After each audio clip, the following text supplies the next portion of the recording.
Well, I have no idea if this microphone's even picking up, but who cares? Do my warm-up sets, incline machine press, working sets are at 9, I think.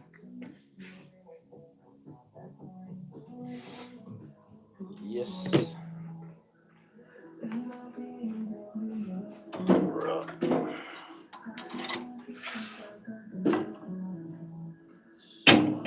Feels like air. Oh, that's right. The seat.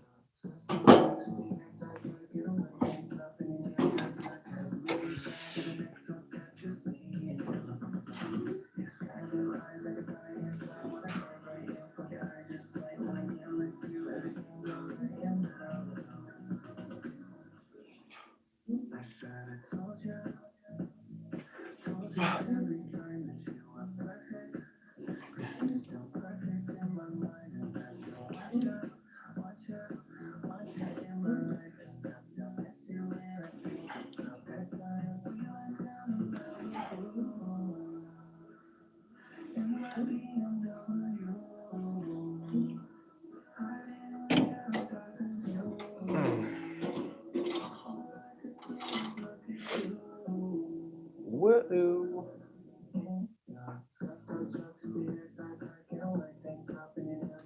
So generally for the first muscle group of the workout, for example, starting with chestless workout, I do a warm-up set, usually a pyramid warm-up set. First warm-up set will be about 12 reps, 10 to 12 reps, something pretty light, something that you could probably do for 20 to 30 reps, so pretty low intensity. Then my second set will be eight reps, and the intensity will be something I could do for 15 to 20 reps, but I'm doing it for 8, so also low intensity. And then preferably, I will touch the weight that I'm going to be using for my working set for 4 reps. So, for example, well, this machine doesn't have any weight stickers. They're labeled chronologically 1 to 20, and I'm using plate number 9 for my working set.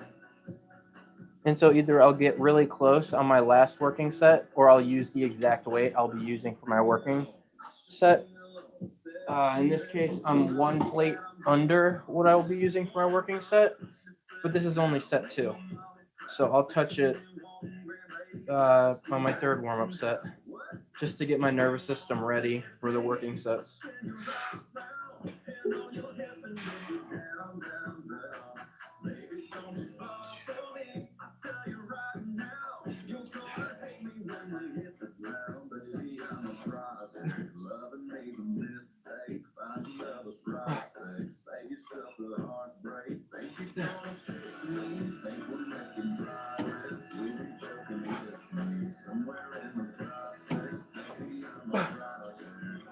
Okay, one more warm-up set.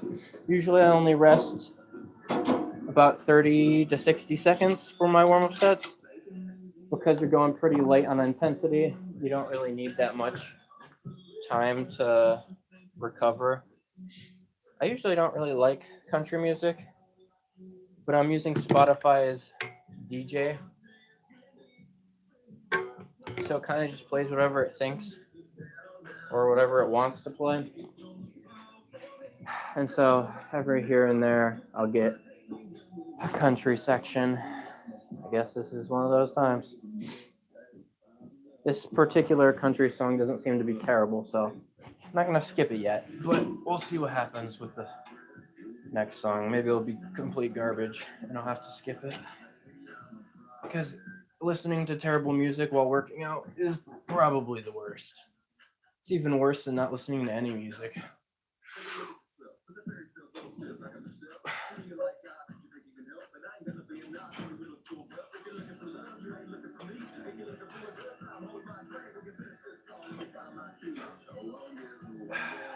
All right.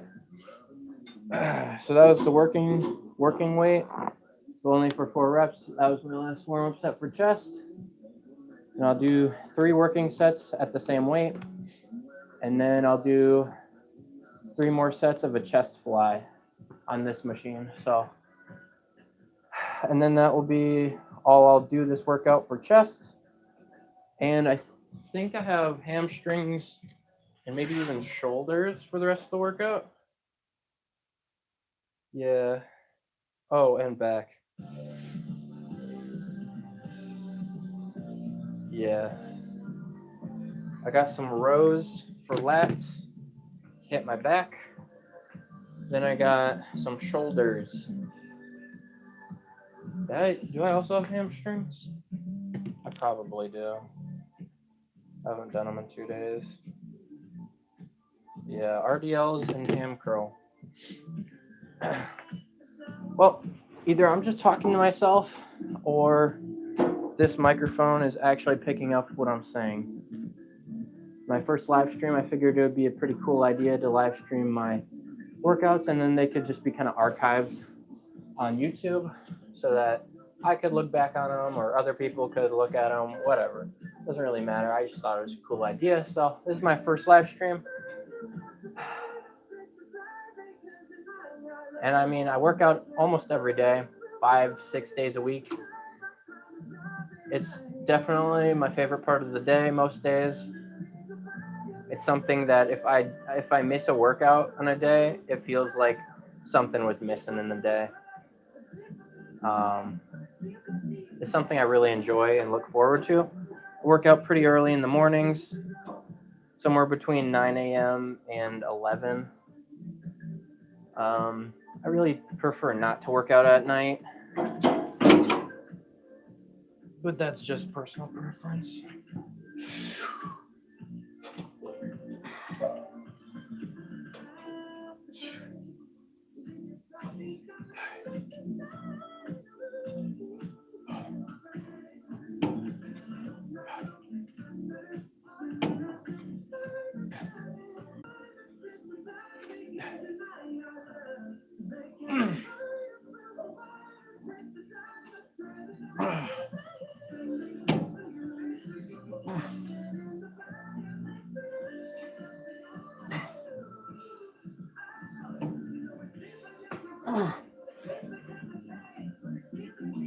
Go.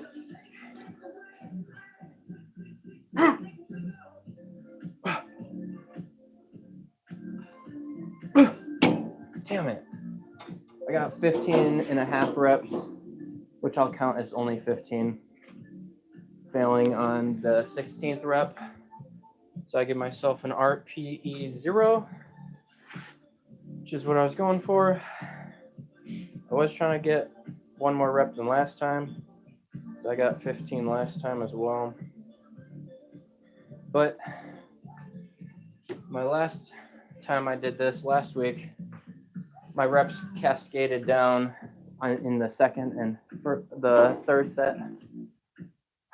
So if I can maintain the reps, if I can maintain 15 reps for the next 2 sets, I will actually have improved. So if I can do that, that'd be good too.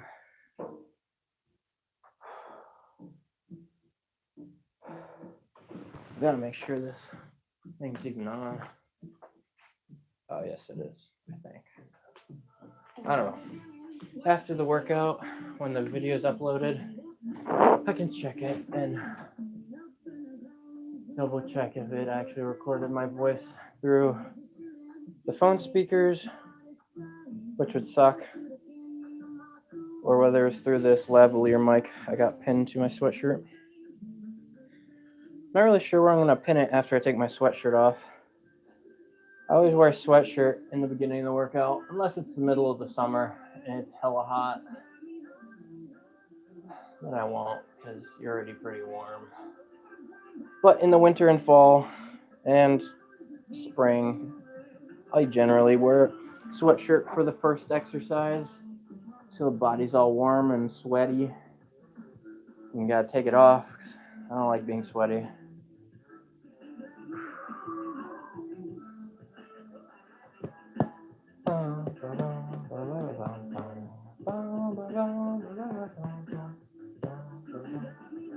on my compound lifts like squat and bench, I think those are the only compounds I'm doing so far.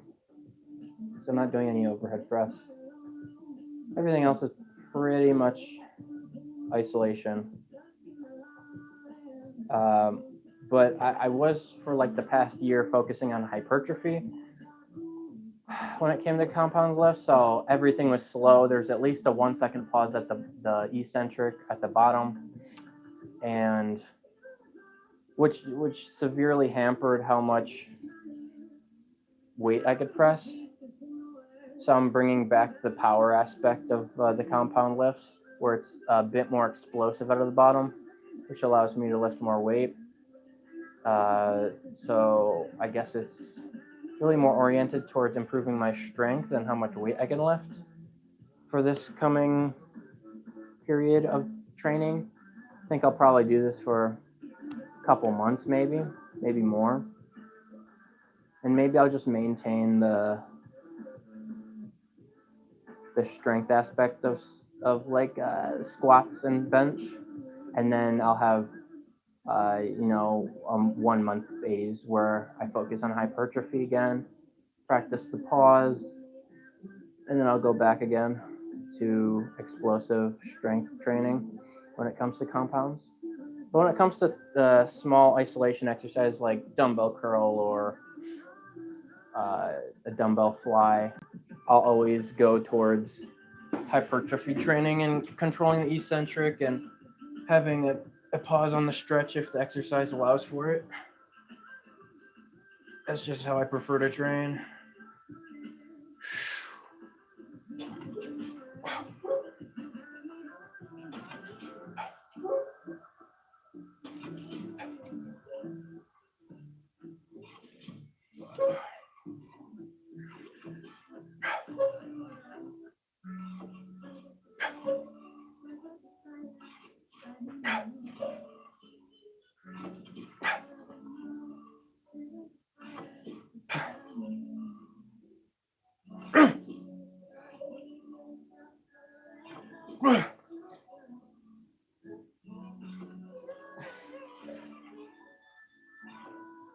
Go. One more. 15. One more.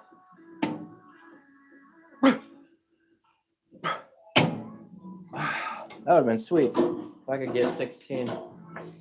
But I got 15 again, which is good. Still improvement. Last week, my second set, I got 14. This week, my second set, got 15. So 1 rep improvement. Still improvement.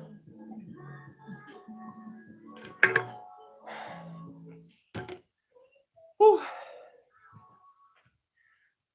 I've been recording this live stream on my very first smartphone. It's a Samsung something. It's super trash. If you have like 5 tabs open, it will lag, meaning every function of the phone slows down by like 5 seconds. So you want to open an app, you gotta wait 5 seconds after you press the screen, then even then it might not even register. You gotta spam tap the thing that you're trying to select. Even if you're in an app like YouTube and you go to start a live stream like I tried to do, it will lag for about 30 seconds, and then even then it might not even register the clicks. So then you have to spam it again. It'll probably take a minute till it actually opens up the tab you're trying to do. Super fun. I was trying to find my old phone, the iPhone 7, but one of my siblings probably took it, so I don't know where they scavenged it, or I don't know where they stashed it. It would, not lag, be able to shoot in 4K or at least 1080p, but in like a crystal clear 1080p, not like whatever this camera is showing. It could probably do 1080p, but At least what it looked like on the phone, it looked really overexposed from this overhead light right there. So unfortunately, this is probably gonna look like garbage. And I have a 4K camera, but I would have to bring my laptop down because the camera itself can't live stream. It needs something to display to broadcast the live stream while it's recording. And I don't really want to bring a laptop down to my basement just to stream a workout.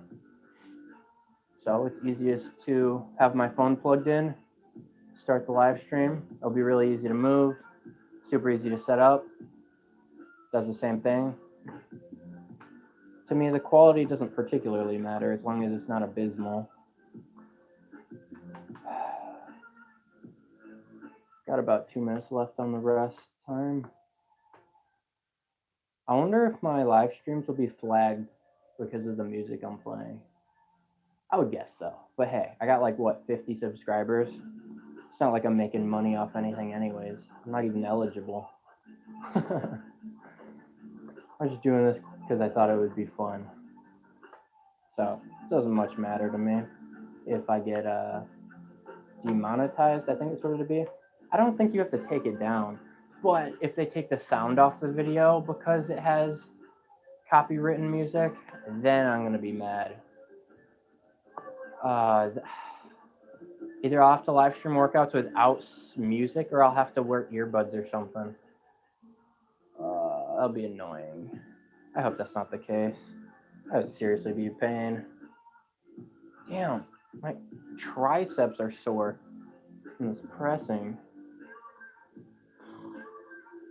I run mesocycles, so I'll train for about 4 to 5 weeks, increasing the intensity from week to week, and then I'll take a deload week to reset my fatigue, and then I'll do it again. But I've been doing it improperly, and I've been having my intensity pretty much the same for the entire 4 to 5 weeks, which seriously takes a toll on your body because the intensity I'm running at is like a 1 to 0 RIR, which is reps in reserve, which means that intensity is pretty freaking high on every set, which is also why my rest times are about 2 to 3 minutes every set, which is why my workouts are about 1.5 to 2 hours long. So next mesocycle, which is going to be in a week or two, I'm going to actually properly ramp up my intensity so that I get less fatigued and feel like less shit during the weeks that I'm training. So I'm hoping that fixes it. I could also change the duration of how long the cycle lasts. So instead of 3 weeks, maybe I go to 5. And then the progression will be a little bit slower of when then it's not every week the intensity goes up, but every other week. That might help. Not so sure yet, though. I'll just experiment, see what works.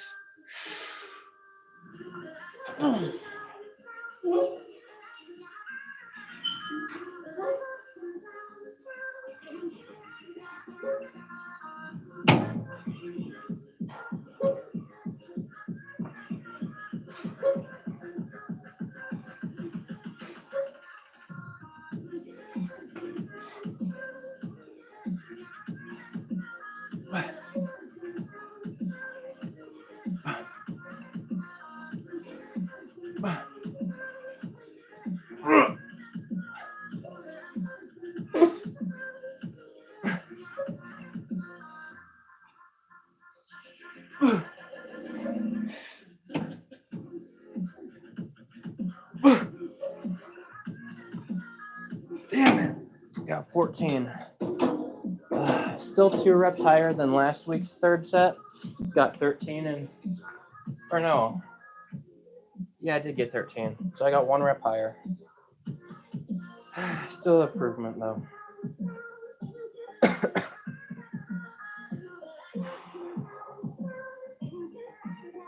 Chest flies.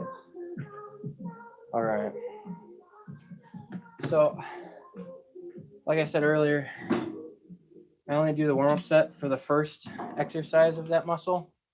So now that I'm going into my second exercise for chest, I'm not going to warm up for it because my chest is already fried. So I think it's plenty of warm, not stiff.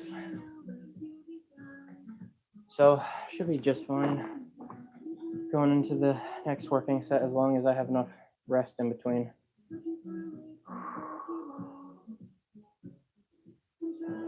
Also, this is what they would call a specialized warm-up.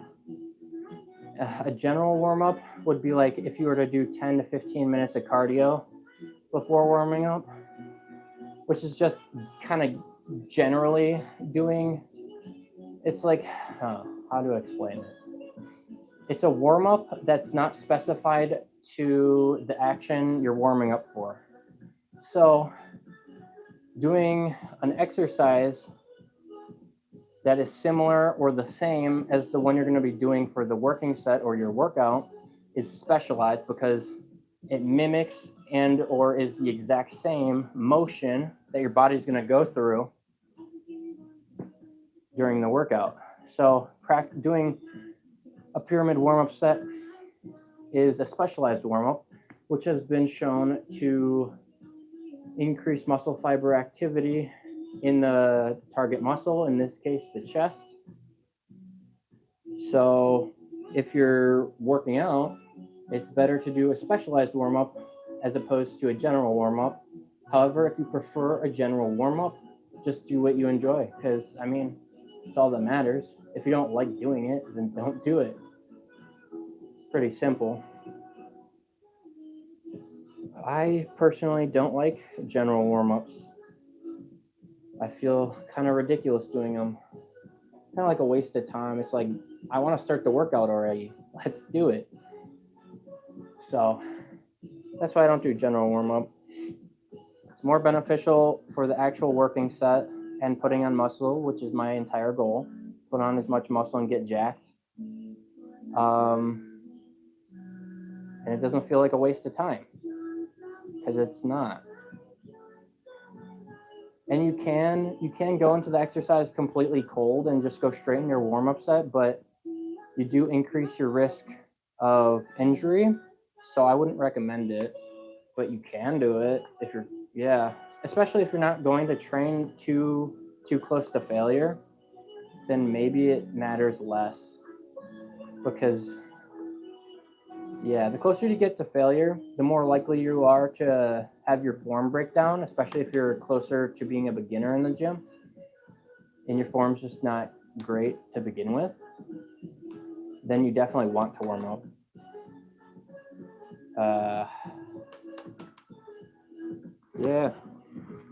What are we at? Got 10 seconds left on the timer. Pretty much 0. So we're going to stop it and get into this set.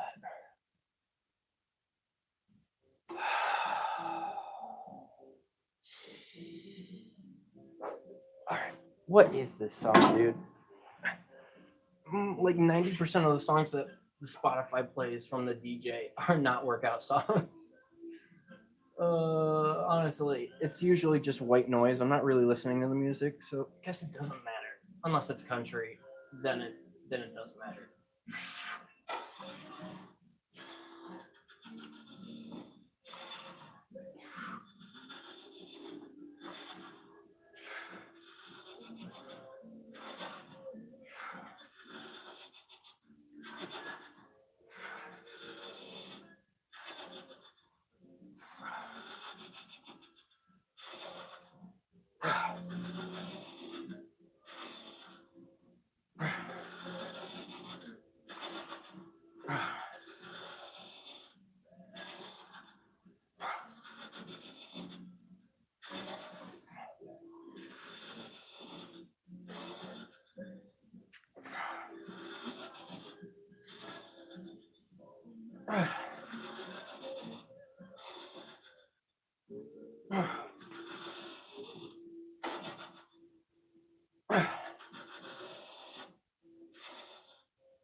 16 reps there, if I counted correctly. All right.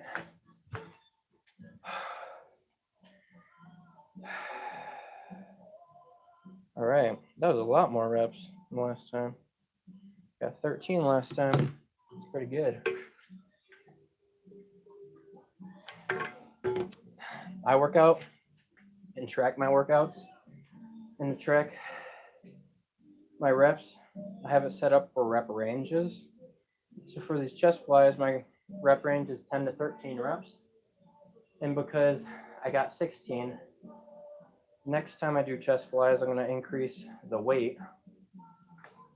So the way I do it is I try to add a rep every workout. And then if I get to the top of the rep range, in this case, 13 reps or higher, then I'll increase the weight, which will make it so I can do less reps, which ideally will set me back at 10 reps. And then I'll try to increase the reps at that new weight until I get back to 13 or higher, and then I'll increase the weight again. That's how I plan to increase the intensity and progressively overload on this exercise. And if I can't do either of those,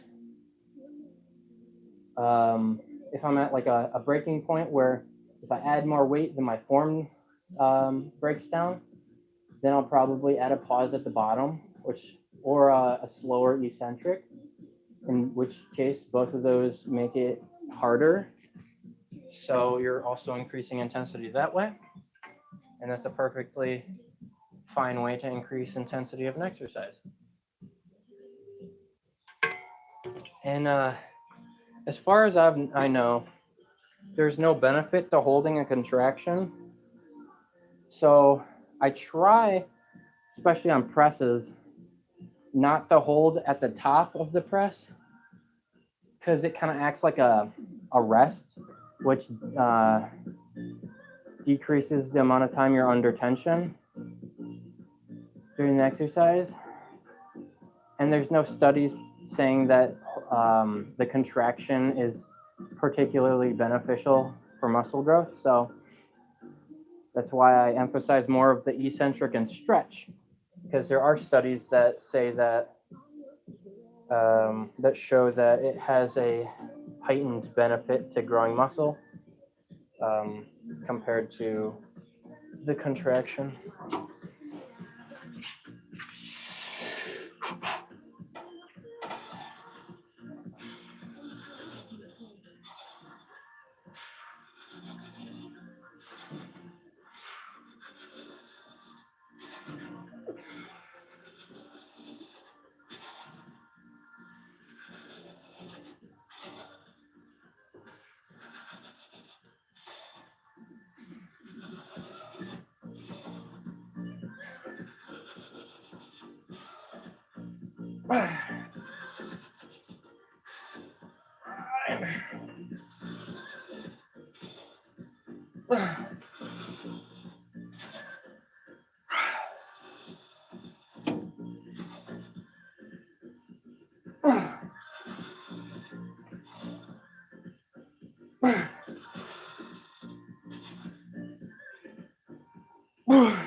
Oh man, I'm getting sweaty.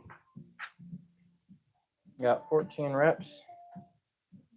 Still a rep increase from last set or last week.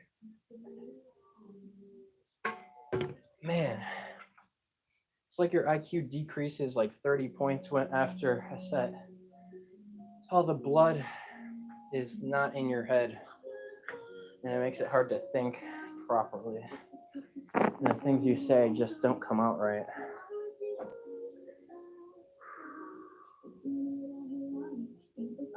Set the timer. All right.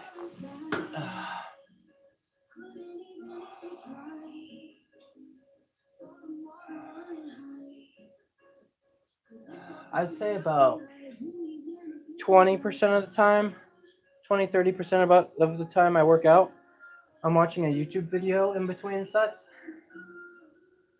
But if I'm live streaming my workouts starting from now on, I feel like it would be disingenuous to watch a video.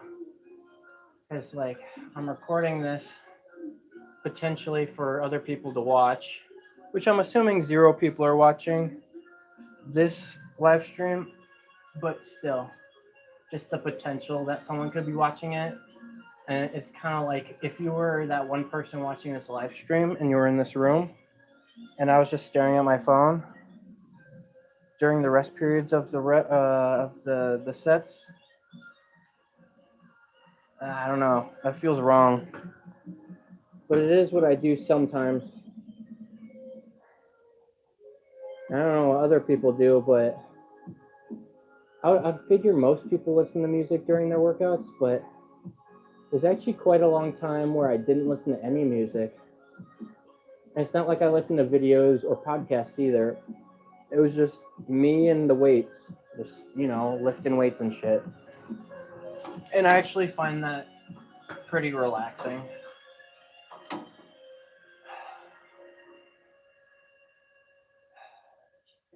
There are definitely also days where I focus too much on the music, and I'll skip like 20 songs, and I feel like at that point you're just focusing too much on the wrong thing. It's like the music doesn't matter, the workout does. And I find that if I'm not listening to music, I generally have more creative thoughts during the workout, and I'll come up with a great idea, and then I'll write it down, and then I'll have a couple more ideas that are either completely different, or they're related, or they stack on top of the last creative idea. And I don't know why you wouldn't want that. I definitely do, especially since I want to start creating more consistent content in my style of content. I want it to be more cinematic, so different transitions, an editing style, sound effects, music, and how you can do it in such a way that makes it feel like it's telling a story. All those ideas come to me when I work out or when I'm not distracting myself. So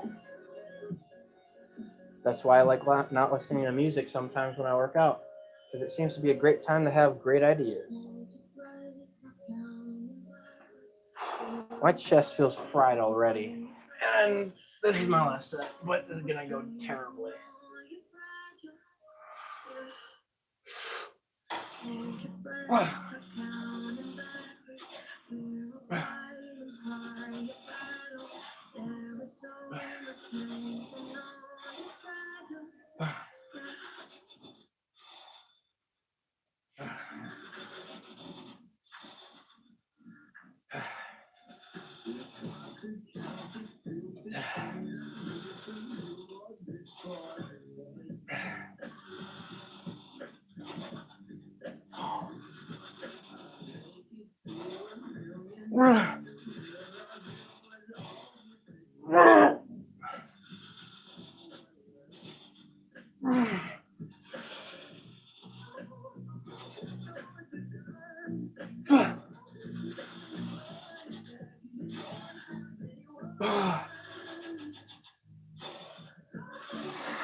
That was 14 or 13.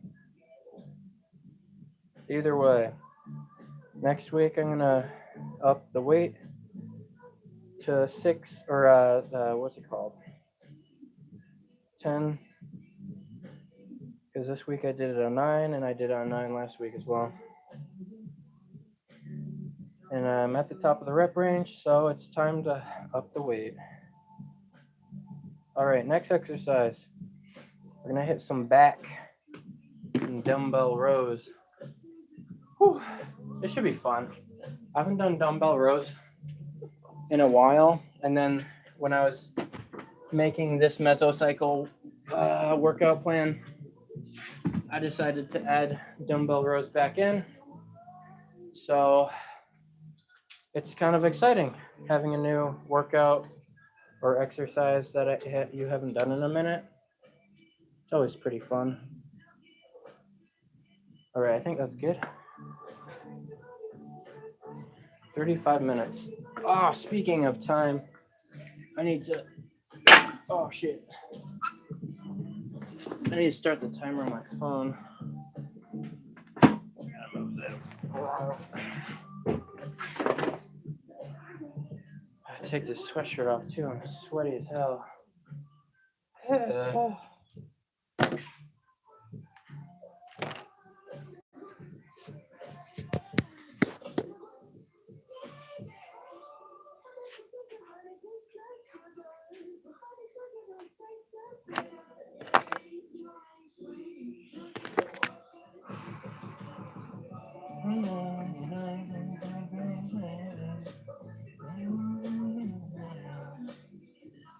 Okay, for this, I think I'm just gonna set the microphone on the bench.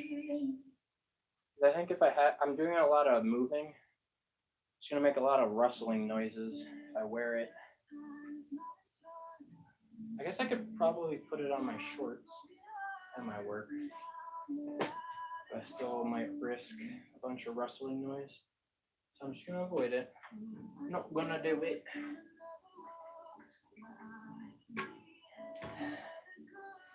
I haven't used this microphone in about a month or two. So I don't know how much battery life is left in it. Hopefully it's enough. Hopefully. Man, I'm still tired. And chest. Okay. Let's prepare for the next back exercise too. Cable. Okay. I know what it is. Now, 35s. Pull them off the squat rack from yesterday.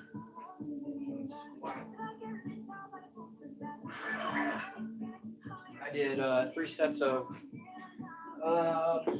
7 to 8 reps at 210. That was honestly pretty easy. So next week I'm gonna up it by 10 pounds, and that should feel pretty good. And because I'm adding more power, emphasis on my compounds, I'm open to slowly progress to a much higher weight. Because I used to be doing a lot more weight for about 5 to 7 rep range, but I'm starting at a safe weight to start at. And this is my second week doing the new weight or compound execution. What is this song?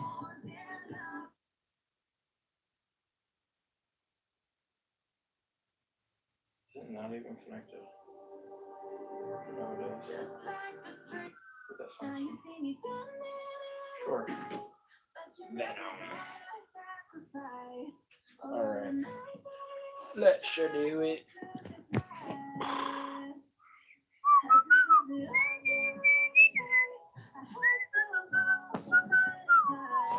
Oh, the last one standing.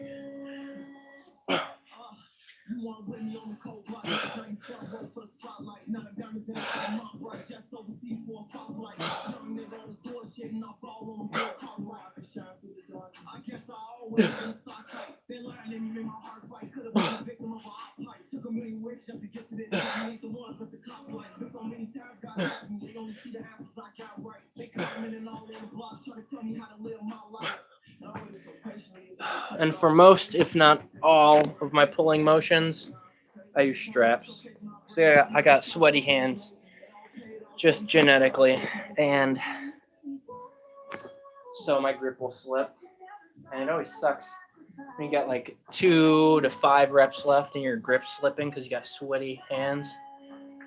Freaking not cool.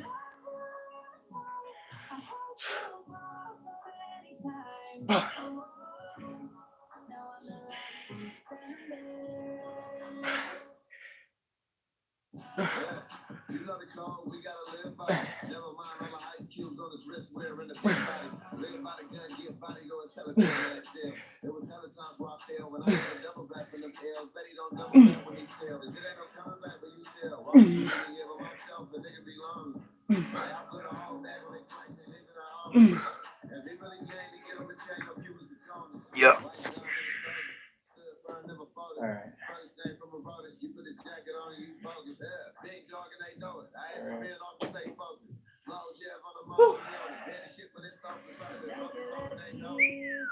I find that when I do bilateral movements, which simply means that you're using both hands at the same time, or both sides of your body at the same time, I find that on things like lat pull downs, my right side will activate more than my left. So that's why I have a lot of unilateral exercises, and I usually start with my left side because that's usually the smaller side, or the side that activates less on bilateral movements. So I use majority of my strength in the first set of the unilateral ones. So that's why I always start on my left. And then theoretically, if you're tired enough, you'll be slightly less strong on your right side, especially if you don't have any break time in between sides. So theoretically, training them separate for each set at the same time should help me even out the muscle sizes. That's the idea, at least. And honestly, unilateral movements just usually feel better. The only problem is that they take forever to do. They take at least double the time, which kind of sucks, especially if you're bored. But I'm not usually that bored when I work out because I find it pretty fun. So it's not usually a problem for me. All right.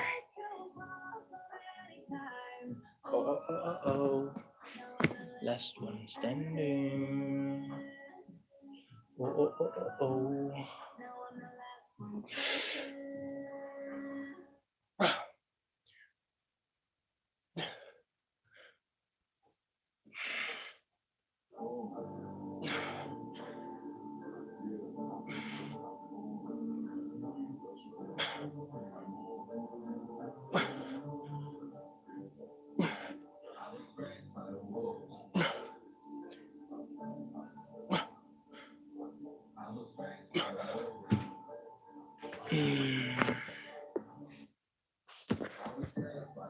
Bro, what is this song?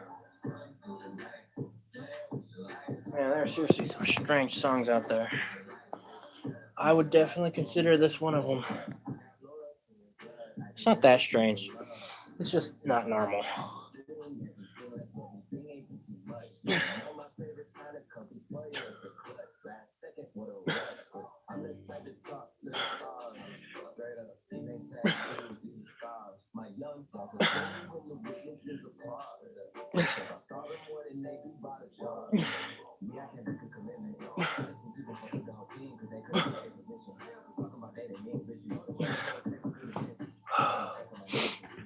So, for a while now, I've been training with a specialized training style, meaning that each mesocycle I specialize in one specific muscle, which basically means that my frequency increases how many days a week I train that muscle group.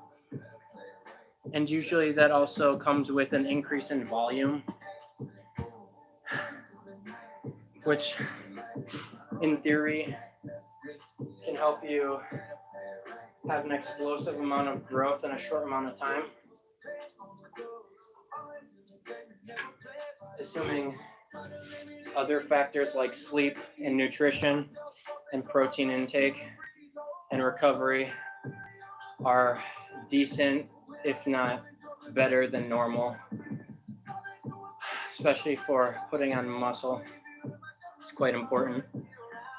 So if you're getting like 3 to 4 hours of sleep, there's no reason for you to do an excess amount of work in the gym because your body doesn't have any time to recover or even build the muscle. So you're just making it harder to recover, and likely you're not even recovering. But if everything else is good, then the specializing cycle can be a short stint of high intensity that increases the muscle building potential so that you can,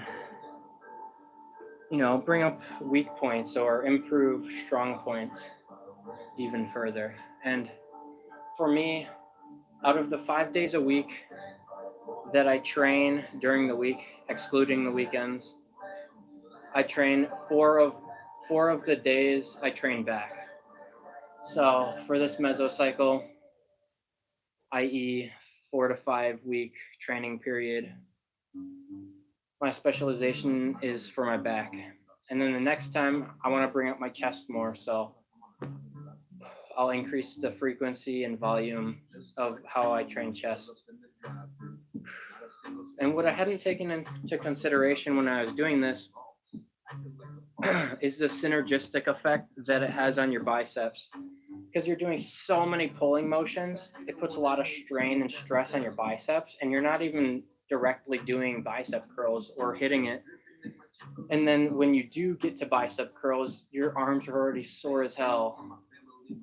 So I didn't take that into consideration, but I will next time. So when I do the chest specialized mesocycle, I'll probably back down on the intensity and volume for my triceps so that can be relatively fresh and good for all my pressing for that cycle, because I'm not trying to bring up my arms right now. I think they're fine right now where they are, so I think that works well.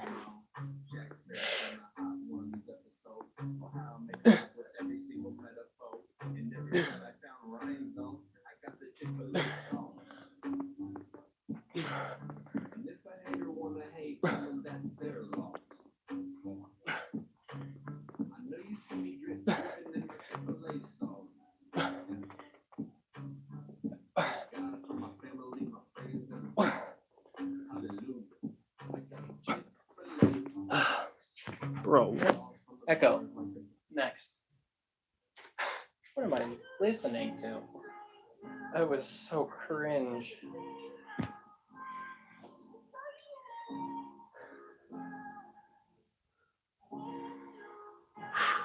Okay.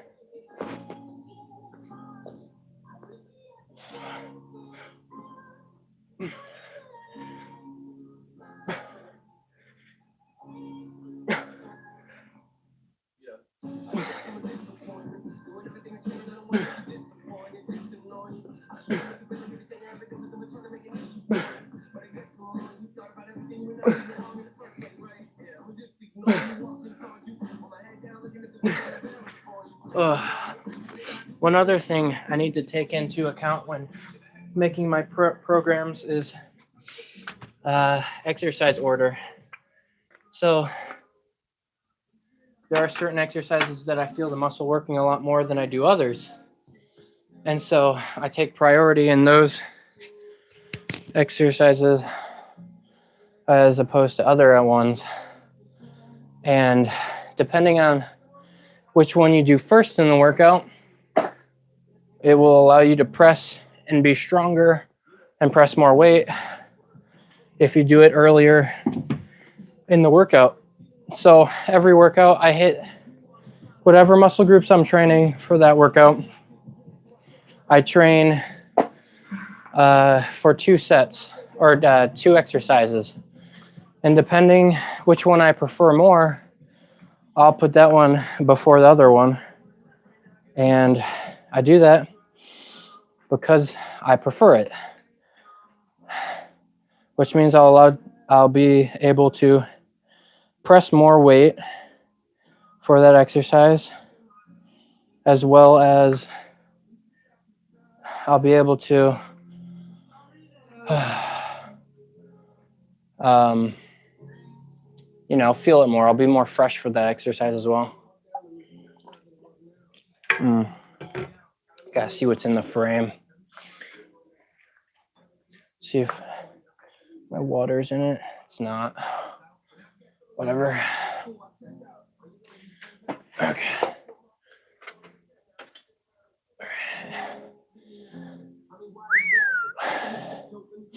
I need to put the volume or the reps on. Alrighty.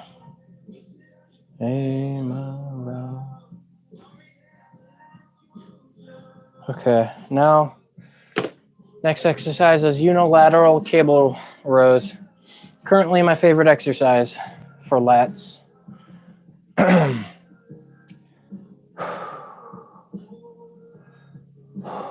Personally, I break up the back into two sections: upper back exercises and lat exercises. Lat I define as an exercise where you bring your elbow closer to your side. It hits more of your lat. And upper back is like where you're taking your widers wider out, going more straight out than you are tucking in. And you're usually pulling more up to your chest rather than like down at your stomach. So that's how I differentiate it. But most of my back exercise volume is going towards my lats as opposed to upper back.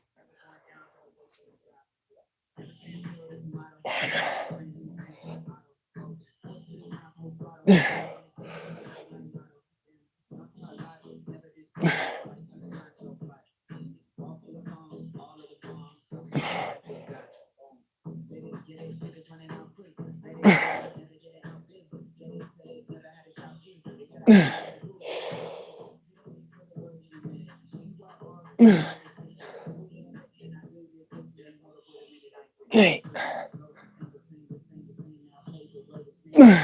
Come on.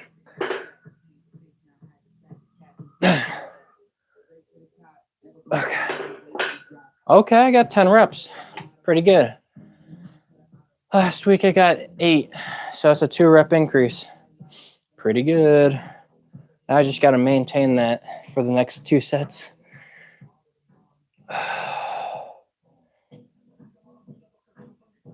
Man, the stretch is so superior on this exercise as opposed to any other back exercise that I've done.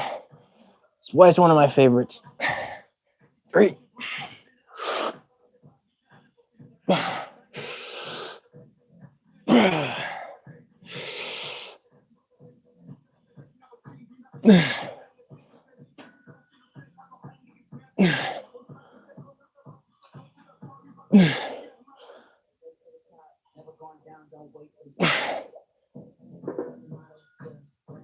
All right. So on this exercise, I have my supporting foot as the same side as my working arm because the weight's pulling me that way towards my right side. If I counter that pull with my right leg, it makes me feel a lot more stable, which makes the exercise more smooth. So that's why I set up in an alternated kneeling stance and use my non-working arm to support against the uprights. I found that's my preferred stance. I used to set up in the center or like a slightly off center, and I pretty much pull straight in line with the weight stack. But I find that if you go at like whatever this angle is, probably like a 30, 25 degree angle, that you can reach more across of your body, which allows for a much deeper stretch, which I find to feel really good on back exercises. And I personally don't have any back exercises other than this one where I feel a particularly deep stretch. That's why I really enjoy this one. All right. What do we got? Gotta put the reps in. Come on. Now the goal will just be to get 10 reps again. At the very least, I want to get 9. In the last week, I did 8 and 7 reps for my 3 sets. So if I can get more, if I can get 1 or 2 more reps this week, that would be an improvement. And my rep range for this is 8 to 11. Yeah. Okay. Yeah, I might up the weight by 2.5, maybe 5 pounds. And I'll probably go back to, it'll probably set me back down to 8 reps. Yeah. Maybe I'll stick at this weight 1 more week till I get to 11 reps. And then I'll up the weight. That might be a better choice. A little bit slower progression pattern. I still haven't started the timer yet. I track my workouts with a timer just because I enjoy it and I like the stats. Right now I have 876 hours and 40 minutes tracked. And I start my timer after my first working set if I don't forget. For example, this workout I forgot and we're already 3 exercises deep, so it's whatever. It doesn't have to be that accurate. And I've tracked 580 workouts. But I only started tracking in 2021, and I've been training for over 5 years. Well, at least I've been training for 5 years where I actually knew what I was doing. But I was training before then. So it's really been more like 6 to 7 years. And so I've missed about 2 to 3 years of training worth of tracking. But honestly, it doesn't really matter to me. It's just not quite as accurate as to my entire life of training. But I still think it's a cool stat. And if I look back at my last workouts, you can kind of see what the average time is per workout. Here we go.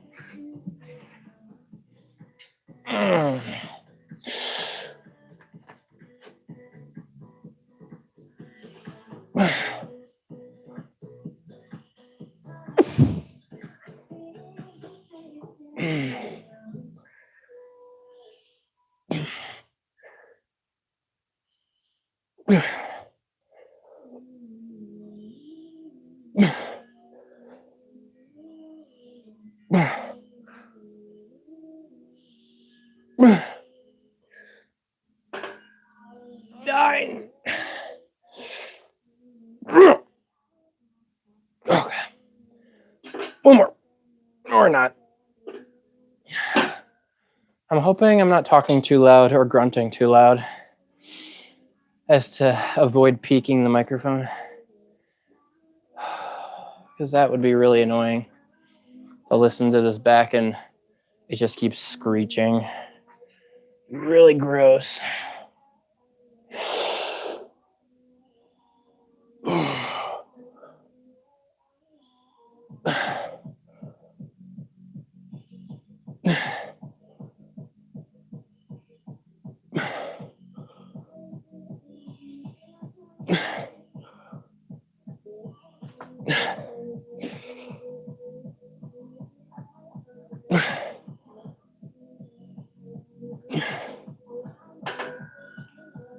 Nine. Yes. Okay, 1 more set of back. And then something else. I think it's hamstrings, if I'm not mistaken. Yeah. Hammies, which means I gotta set up. Oh, actually it is set up. Perfect. For how many? I really should put some weight on what I did last time. So I feel like I got more of a back pump, a lower back stabilization pump than I did RDL pump or a hamstring pump, because I did 18 reps. I'm trying to strike the balance between the amount of reps to where I get a good muscle feel, but it's also not too low in reps that the weight makes it hard to stabilize. Because if I do like a set of 5, the weight will be so heavy to where my form will break down, and then my back will hurt even more, and I'll feel it a lot less in my hamstring. So that's what I'm trying to avoid. But yeah, I think 35 or a 45 and a 10, putting the weight at 155 should be fine. I did 135 for 18 reps, 3 sets last week, and it made me really tired. But I felt it in my hamstrings, but it seriously exhausted me. Like, I was so tired. So I want to try to decrease the cardiovascular strain while maintaining the hamstring feel and keeping my form good. So I don't know, got to find that weight and rep range to where it balances out. So the lowest end of this rep range is 15, so maybe I got to lower it. Let's try 12 to 15. That's probably better. Because 15's a pretty high number for a heavy hamstring lift.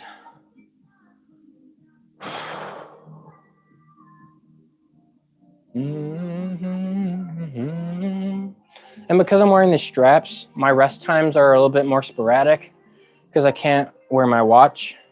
Because if I did, I would have to put it on like the thinnest or the furthest watch prong hole, which makes it really floppy and loose on my arm, because it can't sit on my wrist because that's where the straps are. So I usually just don't wear it at all, but then I'm kind of guessing how long my rest periods are as opposed to timing them officially. So that's why my rest times are kind of more random now. But when we get into hamstrings, I won't need straps. So, oh, actually I will on RDLs. Dang it. 1.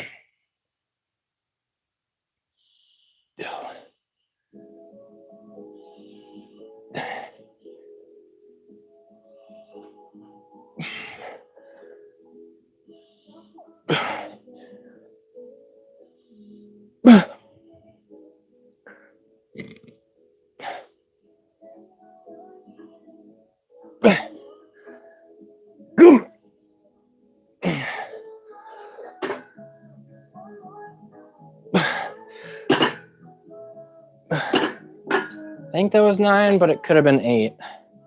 Kind of lost track on the 8th rep. So it was 8 or 9. So we're going to aim for the same on the right side. We'll go for 9 because it's higher.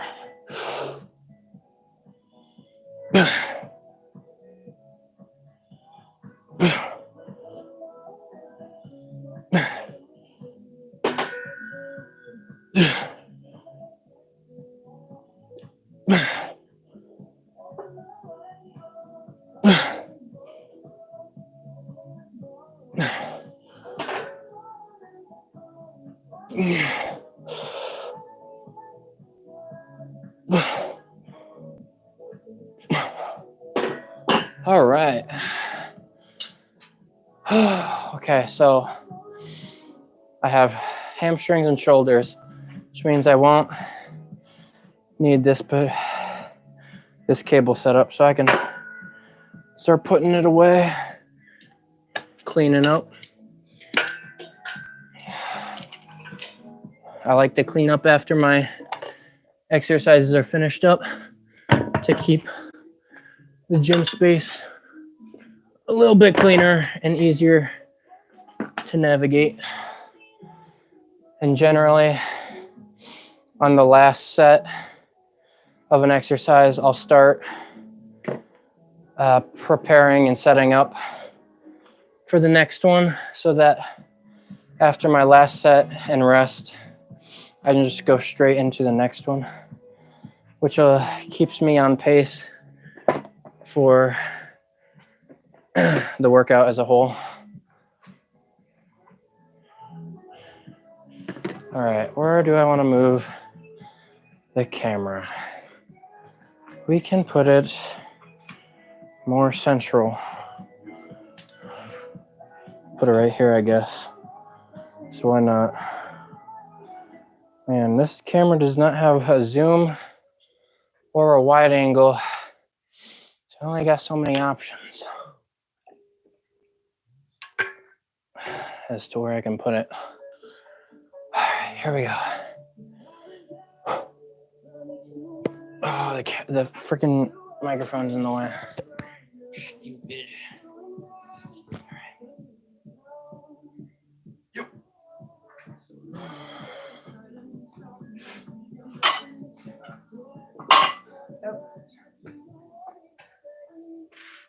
Okay.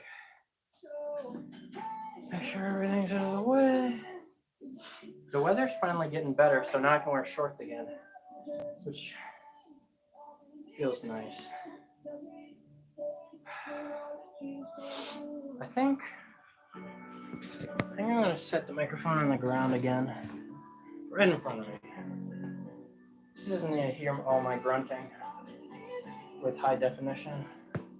It's not important. I want to set this further back, so I get a little bit more in the shot. Alright, that's pretty good. Yes. And we're gonna die. Doesn't look like it. We're back. Still a little gassed. So we're gonna go for 15 reps.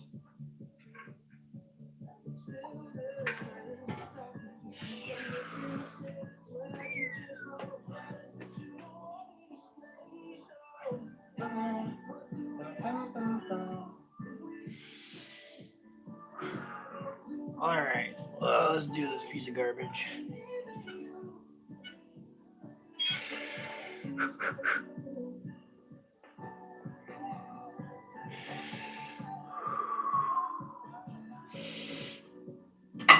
Yo.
I'm kind of debating on how I want to do these, because trying to decide whether I want to do a pause at the stretch, or if I want to go slower on the eccentric, or if I want to cut out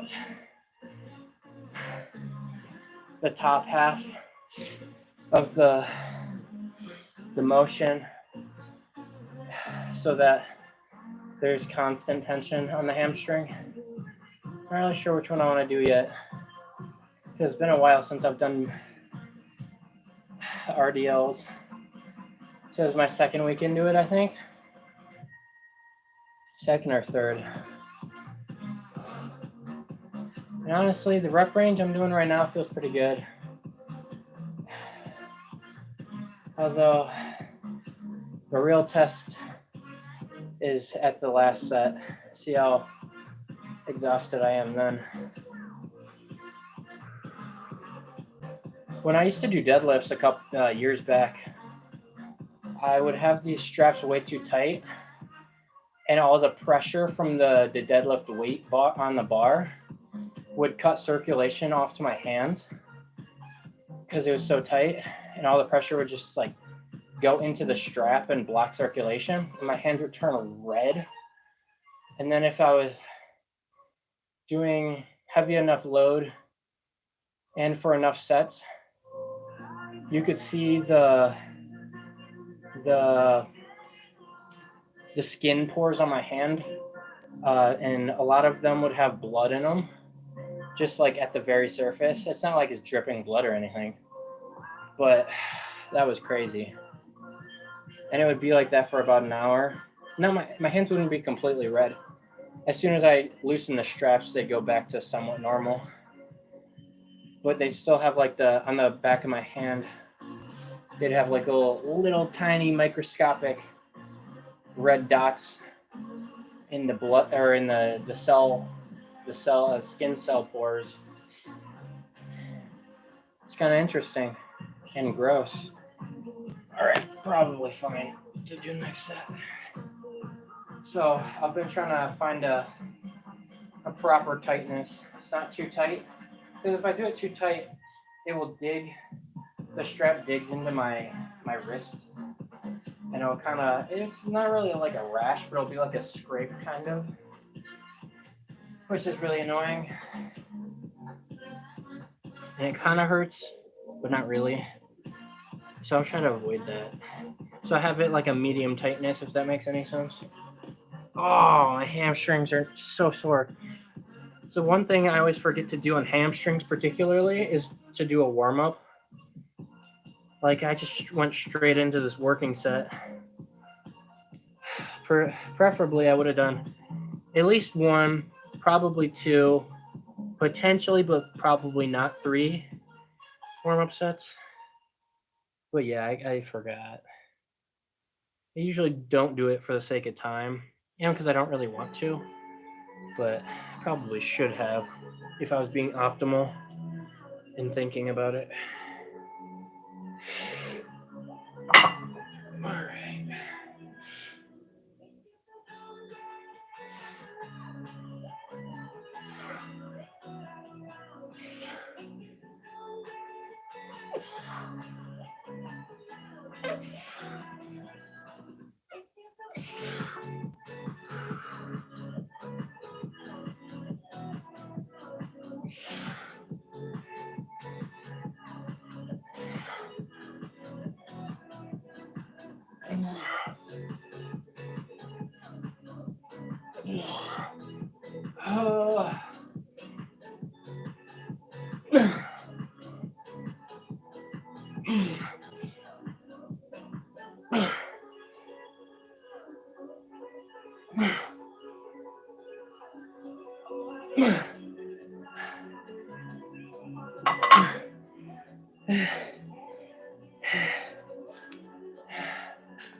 Man, I always find on RDLs, I lean just slightly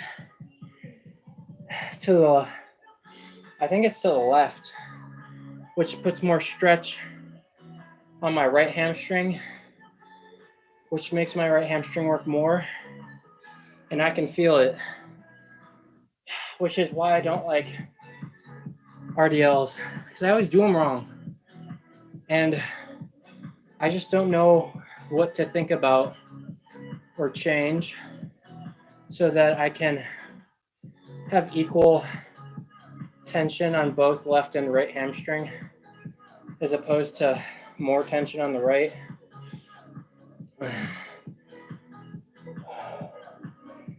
because either my right quad or hamstring is already bigger than the left. Because when I put on jeans or dress pants, or any pants, I guess, and they're relatively tight fitting, the right leg will always be a bit tighter, like noticeably tighter on the right side than the left. And I can notice that my hamstrings aren't working equally on RDLs. That's why I try not to do them, but it's like one of the only things I can do in my basement other than ham curls. And I don't want to do 6 sets of ham curls. Sounds like seriously, it sounds awful. I should probably put the set or oh man, probably put the reps in the app. I got 15 on both. All right, last set of RDLs. I wonder if it picks up on camera this way to the, I think it's to the left. I think my hip on the way back slightly goes to the left, which increases the stretch on the right side. And I try so hard to focus on going straight back, but I just can't fix it. I don't know what it is. It could be a stabilization thing, so maybe my left side's, or maybe my left side's less stable, and so it leans to the less stable side, which makes my right side work harder to compensate. That could be one of the, because I'm pretty sure it's not a strength deficit. Yeah, I don't think it's a strength deficit.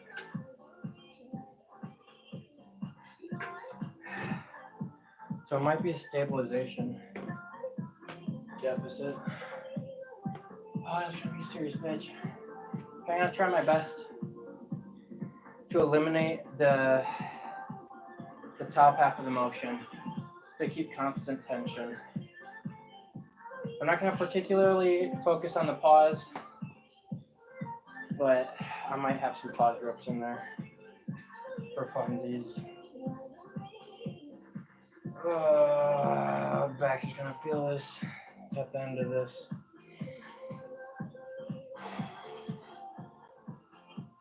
Okay.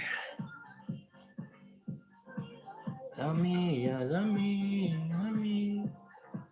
No, why Zummy? Come on, better song.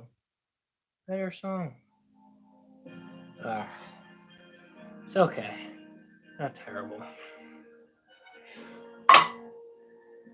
It's so cold around you, but you don't seem to mind. Your heart seems indifferent. I'm trying to break the ice. To bring the back to life. You used to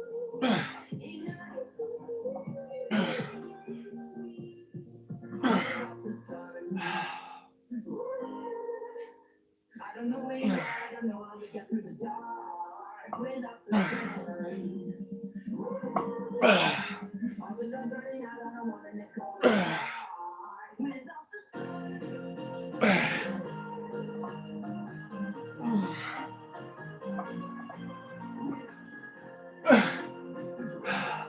Okay. The thing about the constant tension sets are that they also keep constant tension on your lower back, which is really hard to maintain, at least for me.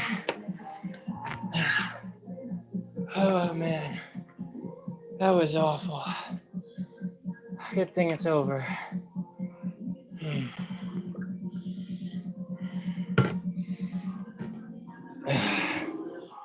Ew, there's hair on it. Okay, can I clip it to my shirt? That looks ridiculous. Okay. I gotta move this. Woo! That was hard. Hour and 20 minutes. Still got shoulders after this. Ah, man, I'm like halfway through. This is a long workout, huh?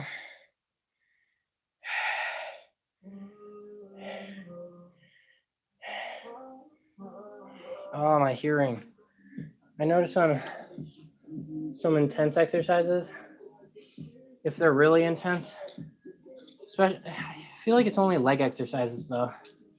My hearing tends to go, and it takes about a minute or so for it to come back.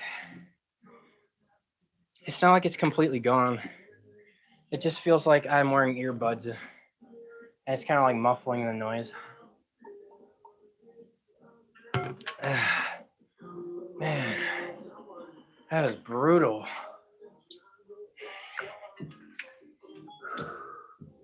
I also have walking lunges in my workout program right now, like dumbbell walking lunges. And those are insane. I do it for 30 reps each leg, or 15 each leg, totaling 20. Totaling 30 total lunges for a set. And I have a pause at the bottom. And man, you can really feel it. Feel it in your quads, but a lot of stretch in the glute. It's a cool feeling. It's kind of like, that's why I really don't like hip thrusts, because I don't really feel it. I don't really feel hip thrust anywhere. Like you can feel it on the contraction at the top, but that's pretty much it. Maybe I'm just doing it wrong, but I really don't feel it that much. Oh, I gotta see how many I'm doing here. 10? Okay. Whew.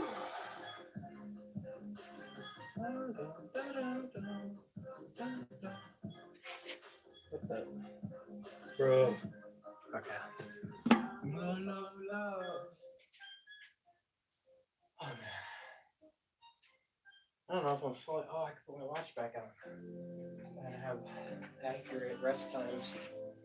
Although, when it comes to rest times, it doesn't really matter how long it is. A general principle is the shorter they are, the less you'll be able to do, like the less potential you'll have for the next set. And general guideline is for strength. Like if you're trying to lift close to your 1 rep max, you're gonna want like 3 to 5 minutes, maybe even more. And if you're just training to be healthy, you could have a rest time that's closer to 30 seconds to like a minute and a half. And the shorter it is, the less you'll be prepared for the next set, and the more cardio-esque it will be. So that's general rule of thumb. So whatever you're training for, keep that in mind. And if you're just tight on time, then having short rest times is a easy way to speed up your workout time. Here we go.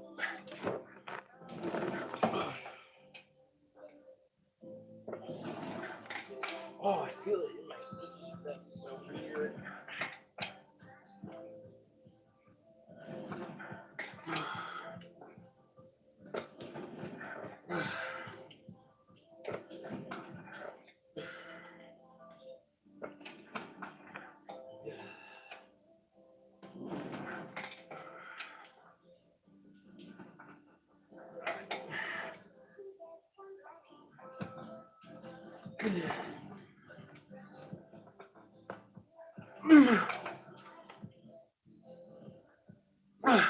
Damn it.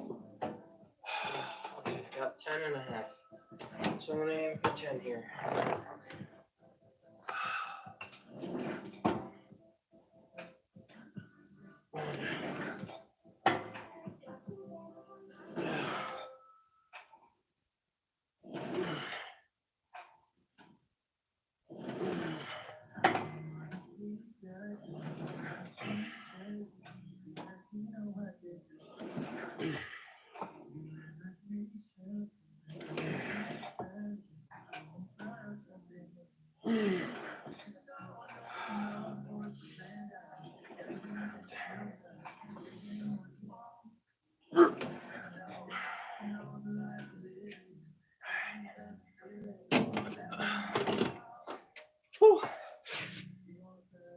my thinking for why I do RDLs before hamstring curls is that I want to hit my hamstrings with something heavier, closer to a compound lift, and then kind of finish the hamstrings off for the workout with something more isolation focused, which is more like pump oriented rather than strength. So RDLs I do first because I can lift more weight, which is a little bit more strength oriented. And then there's this isolation ham curl where it's only training the hamstring. There's no back involvement, no stabilization, no quad involvement, just hamstring, which is focused on pumping up my hamstrings and working those. That's why I have it second. But that's just my thoughts. If you prefer to do it the other way or to do it a completely different way, perfect. I don't think it really matters that much. As long as you're training them, then everything's good. Whew. And my personal favorite training split is a full body training split. So I train legs every day. I train upper body every day. Right now, I used to train arms every day. I would alternate triceps and biceps on the daily. But I switched that this mesocycle. So now I have biceps and triceps on the same day, and I train them twice a week.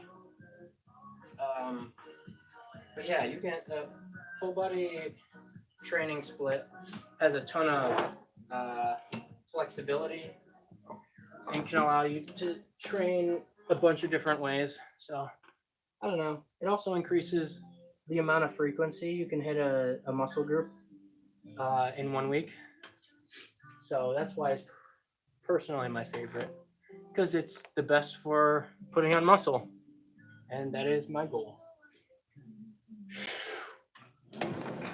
Oh man.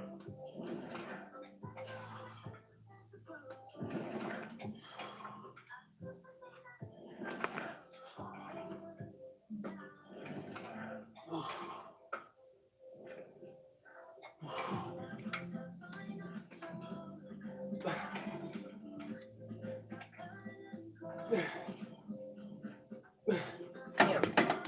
I really only got 8. It's actually pretty trash. Whatever. It's fine.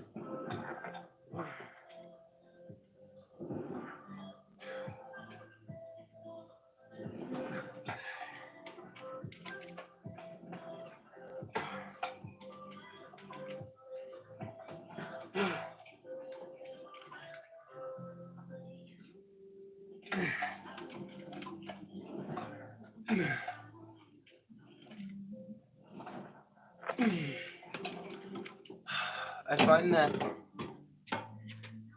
when doing these hamstring curls,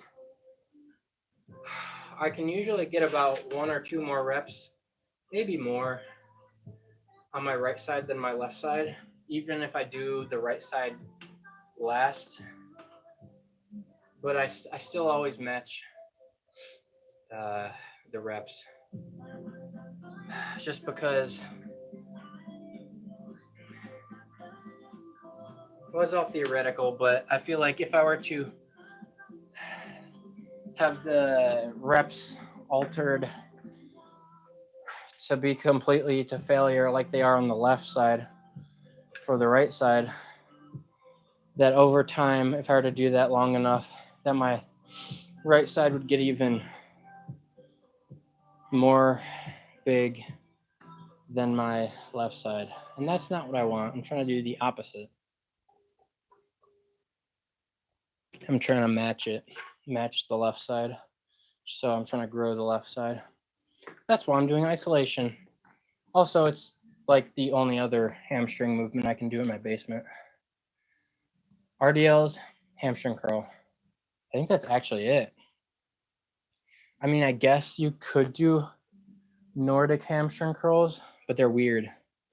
And I don't really have anything that would be a great option to hold my legs to the ground so that I could fall forward. Yeah, I don't really got any great options. Really not sure if there's any other options for hamstrings. It's only 3 options, and one of them sucks. So it's like I only got 2 options. And generally, I like to, at the very least, have 2 exercises for every muscle group. For chest and back, I have a lot more variety. But when it comes to like triceps, I only really got 3 options, or at least 3 options that I enjoy.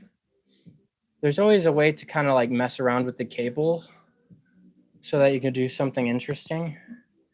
But sometimes it just doesn't work out. It's either the feel is weird or the weight is not enough or it's just really stupid. So I don't know. There's a lot of options for failure when it comes to experimenting. But hey, that's what experimenting's for. I didn't start a timer. Guess I'll set a 1 minute one. It's probably been a minute already. So adding 1 more minute will be 2 minutes. Okay, I think we got dumbbell lateral raises next. And then cable lateral raises. And I'm excited for the the last exercise of the day because it's a new variation of a cable lateral raise that I've been doing. I think it's pretty good. Feels nice. And the setup's really easy too. I did 10, 8. Okay. Try to get 8 again. Man, my hamstring feels so weird on the left side when I do this. Probably from the built-up fatigue the last couple weeks of training. So I think I should probably hit a deload next week. And if I'm feeling crazy, I might push it off a week and do it in 2 weeks. But that's only if I'm feeling real crazy.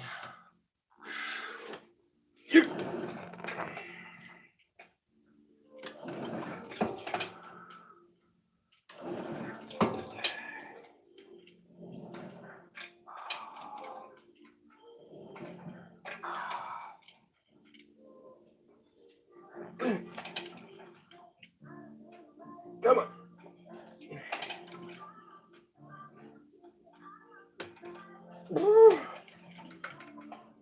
All right. So my hamstring felt pretty good on that set.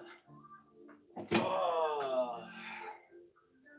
Maybe it took 2 sets to warm up. Who knows?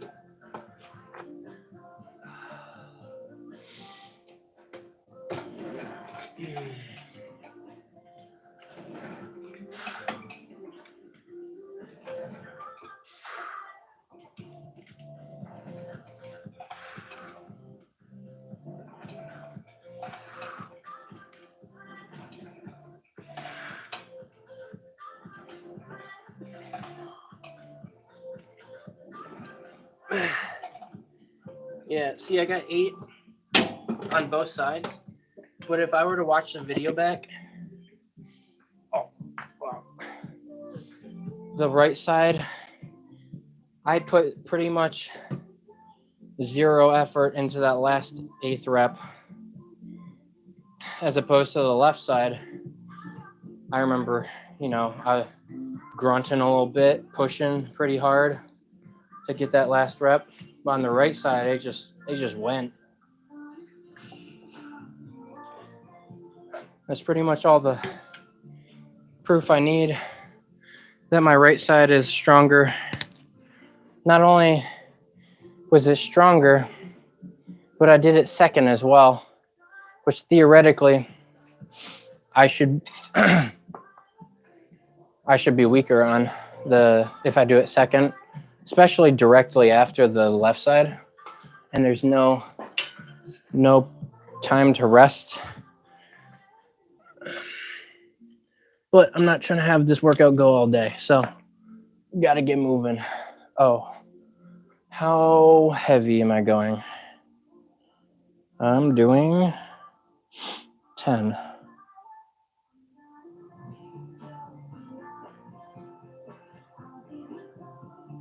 Hello.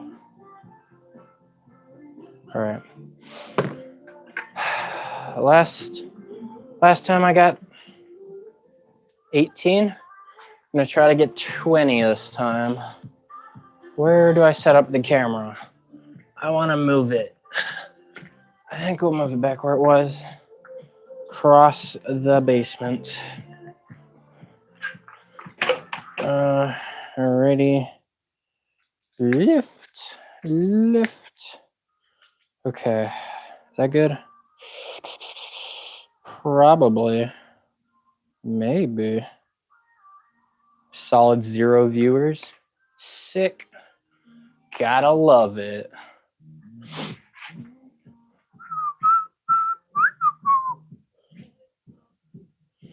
Well,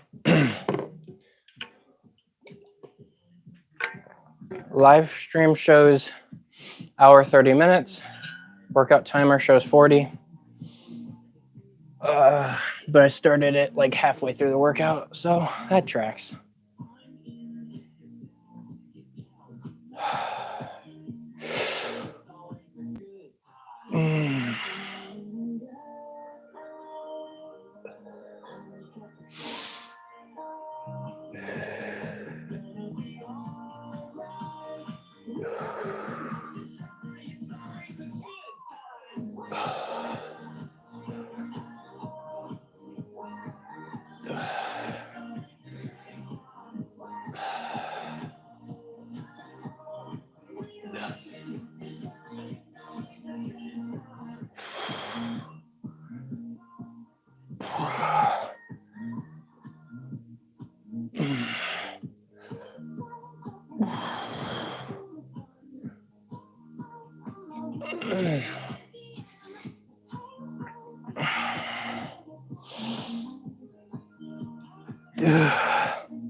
Oh, okay.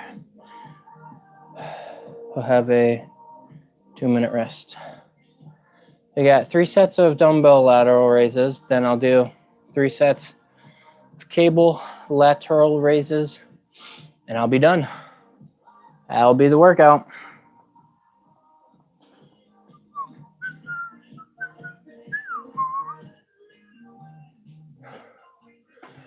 Oh, man.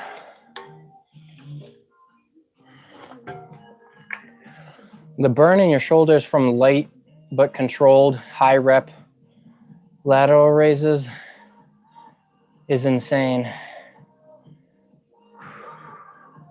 It's one of those exercises that burns, but it burns so much that the more burn you have, the less focused you can be, and the more willpower it takes to actually go close to failure.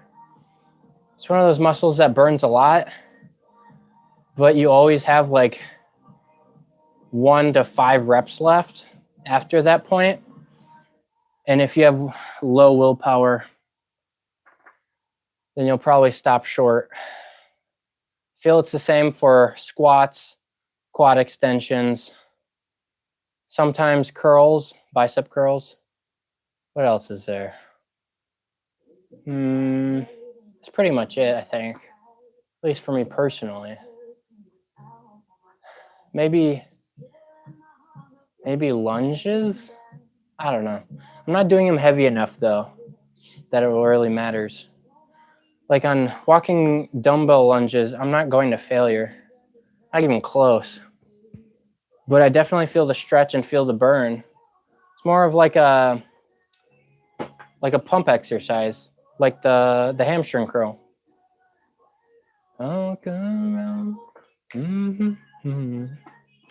For exercises like shoulders, like side delt, it's really more about the pump than it is about strength. Plus the side delt just can't lift that much weight. So right now I'm using 10s, 10-pound dumbbells, It's pretty much nothing. That's why I'm doing 20-ish reps.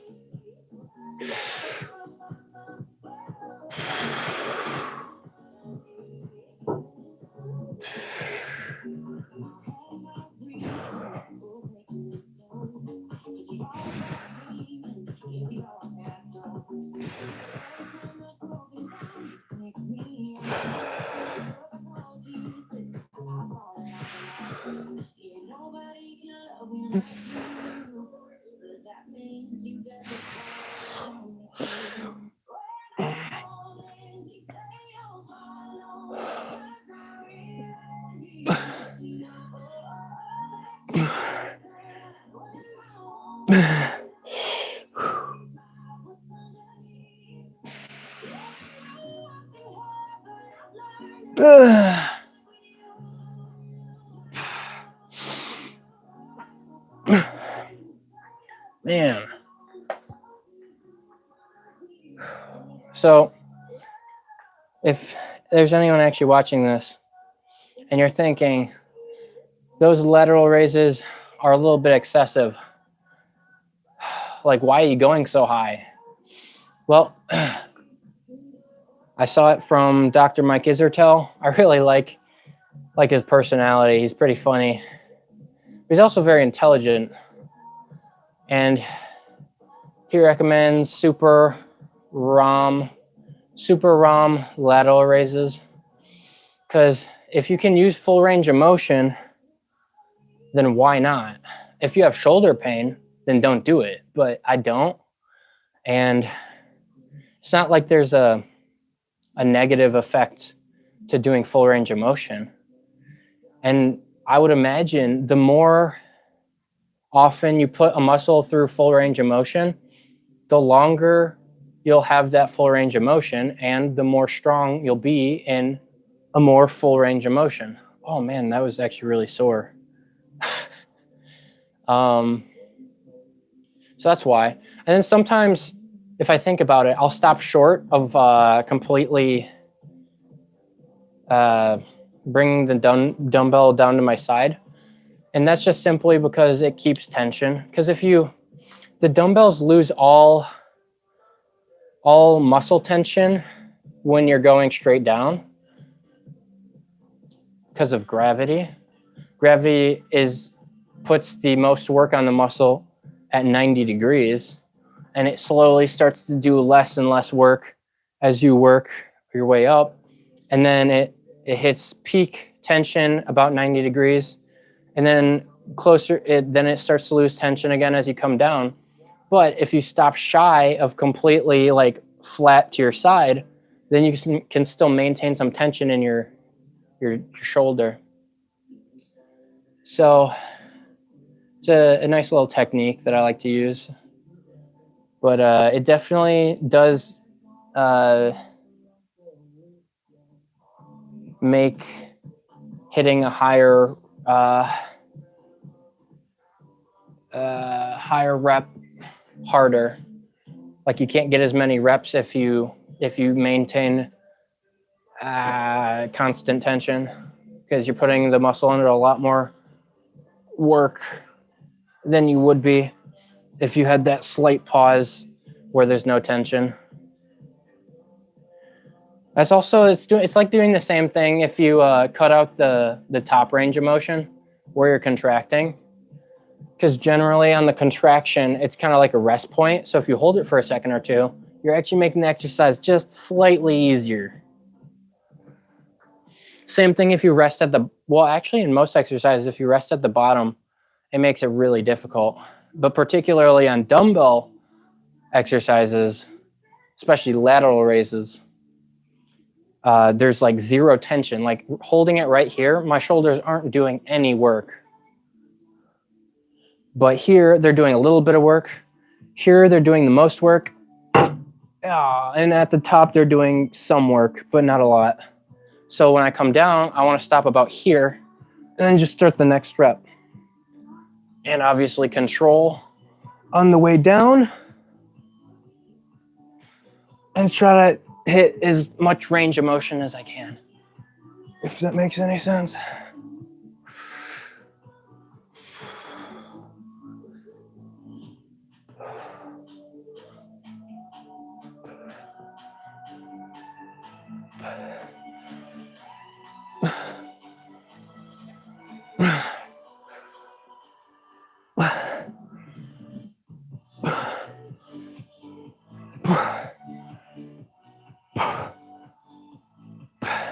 Ah, and as the set goes on and your shoulders start to feel it more, the less range of motion you'll be able to do as the set goes on.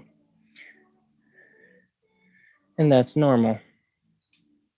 Okay. That looks about right. Okay. Now for the next.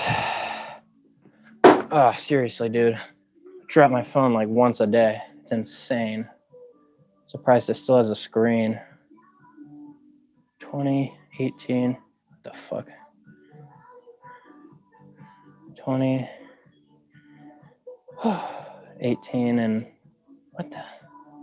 Fingers aren't doing what they're supposed to. And 14? 15?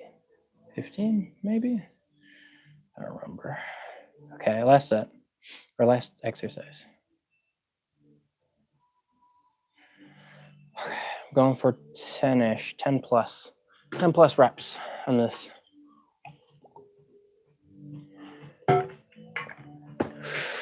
If I were to choose a muscle that I'm trying to bring up, then top priority would be chest. Second top would be, I want to say lats for the width,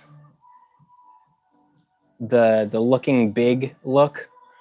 And then third, the third top would be shoulders, particularly the side delt.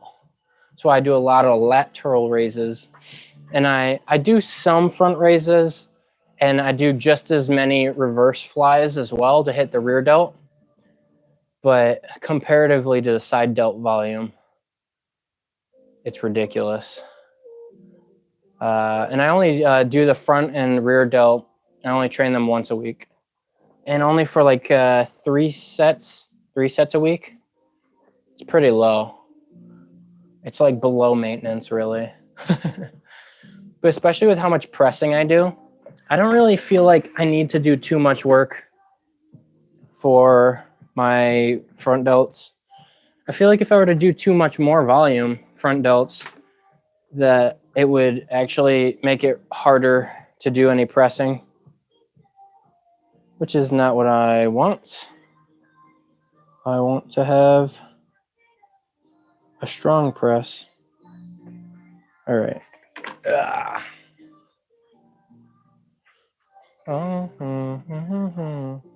And it feels like home.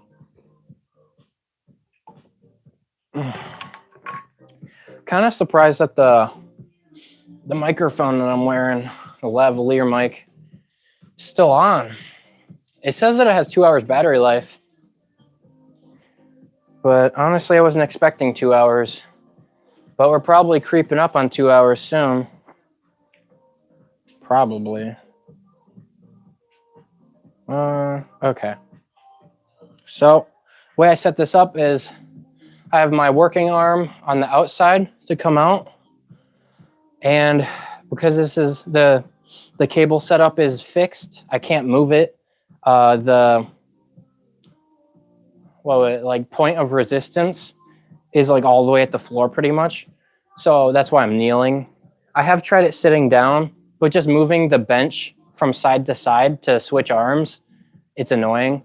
And actually when I do it kneeling, you can get much more range of motion before the cable bottoms out.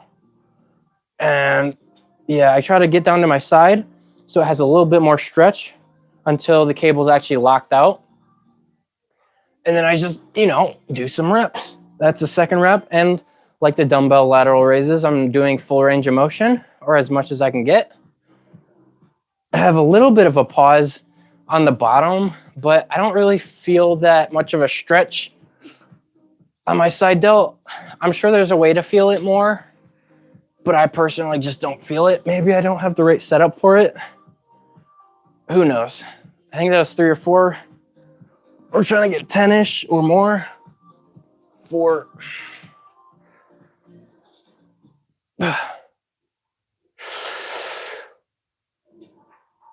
Come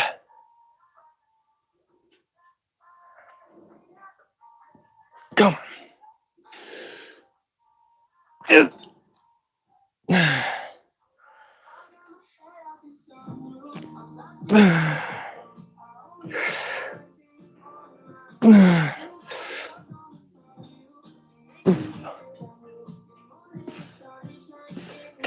Whew. I generally like to do partial reps after I hit failure.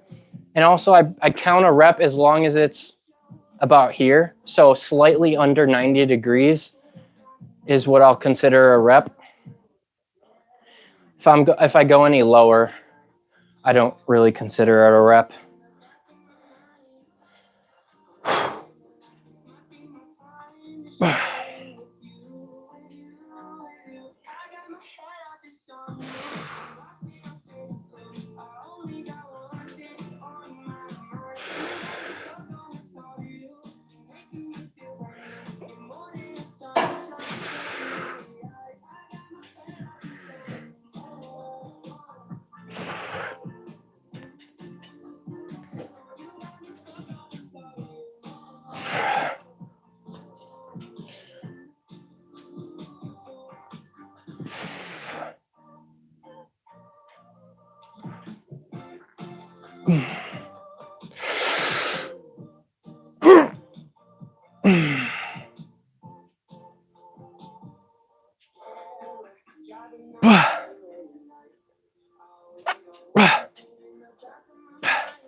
I also enjoy cable lateral raises because they have a even tension on the muscle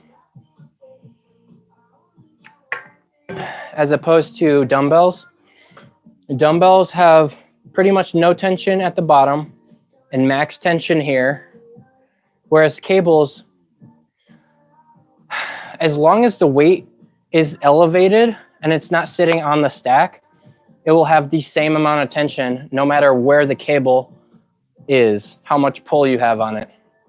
So that's why I would highly recommend cable lateral raises or cable exercises that you enjoy, because they have a consistent tension on the muscle, which I think is beneficial, especially on the stretch of the muscle. It's just, I don't really feel it all that much, the stretch on lateral raises. But maybe that's just because I don't know how to set it up, or maybe I don't have the right setup in general. I don't have the right equipment. I don't really know. And because for 99.5% of the time, vast majority of the time, I work out here in my house, in my basement, where I have dumbbells, this machine, which has a bunch of different varieties and modes. And then I have a squat rack, which could be used for deadlift, bench. Can't really be used for overhead press because it's too short. And if I try to overhead press with the barbell, I'll hit the ceiling. So that's unfortunate. I guess I could do it sitting down, but I feel like it's harder to set up. And I could do overhead press on the machine, but it just feels weird. I don't particularly have a problem with it, but I don't know. Because front press, I think, if I'm not getting this wrong, primarily works your front delt. It might be side delt. I gotta look that up again. I don't remember. But yeah, I haven't done overhead press like dumbbell or machine or barbell in a while. So maybe I should probably know the answer to that. But yeah, I don't know which part of the shoulder it works most. Yeah, who knows? Not me. I used to know. 1, 2, 3.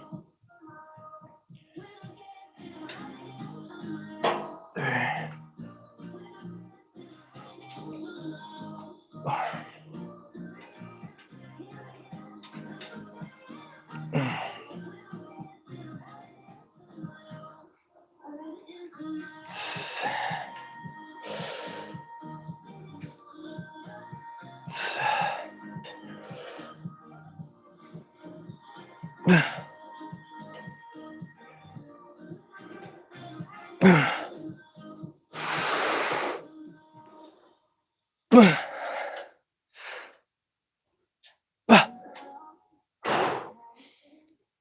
try my best not to swing or have any momentum on my last couple reps where it's really difficult, so that I can put as much tension and muscle work on the target muscle, in this case the side delt. So I try my best not to do any exaggerations, like if I were to lean and then just like do that, like that's a garbage rep, that doesn't count. So I try my best to stay completely still, flex my abs for stability, and just, you know, grin and bear it, because it's friggin' not easy.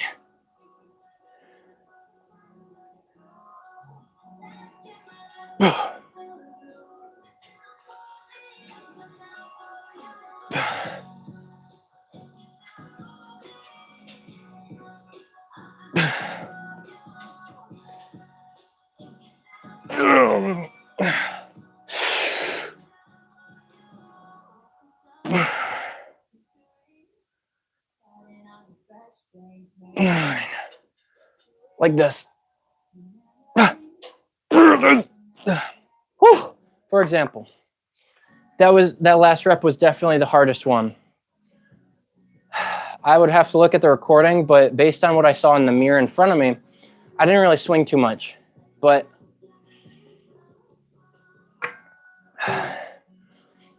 yeah, so for rep quality, I try to keep it as high as I can get it, meaning that my form doesn't deteriorate no matter how intense it is. Whoa.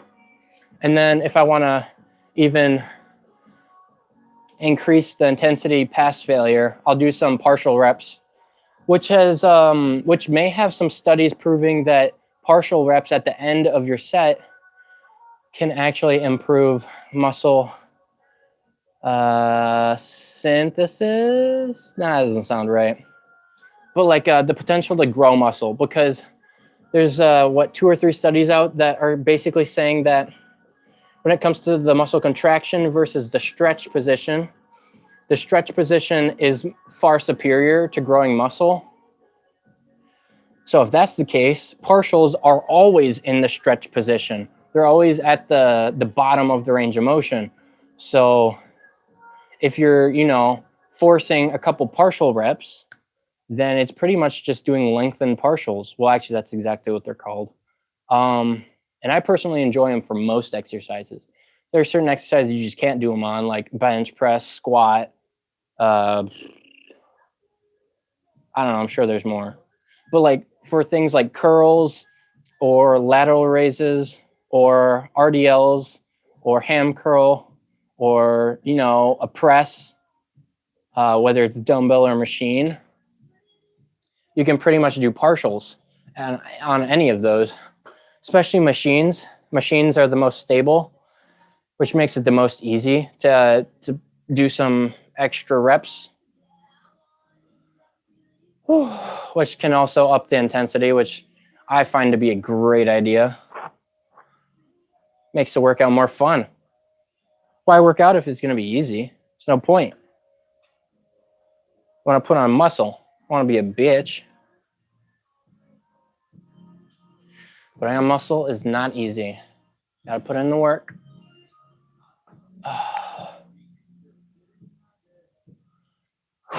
My one friend always says that he doesn't like working out because the weights never get lighter or get easier. But I don't understand that. Because like the whole idea of working is that you're pushing the intensity every workout. And so obviously it's going to be hard. That's just what hard feels like. So he says it almost every time we work out together. Oh man, I don't get it. I like the feeling. Now, there are definitely days where I'm super exhausted. And yes, that high intensity feel plus soreness and fatigue don't mix well. It's like, fuck this. I don't want to do it, but I'm still doing it. Yeah, I get that feeling. But I mean, I've been doing this for over 5 years, so I just really enjoy it. So maybe I'm just different. Could be a strange guy. It's very possible.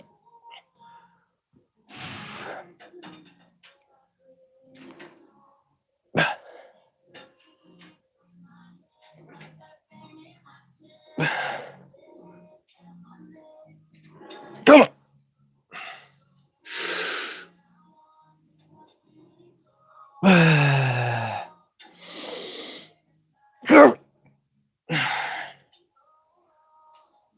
Damn it.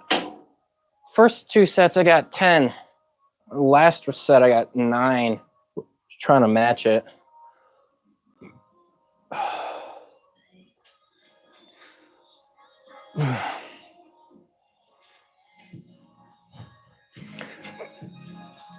Oh, God, it's not.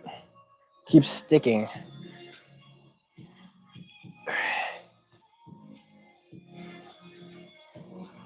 Okay.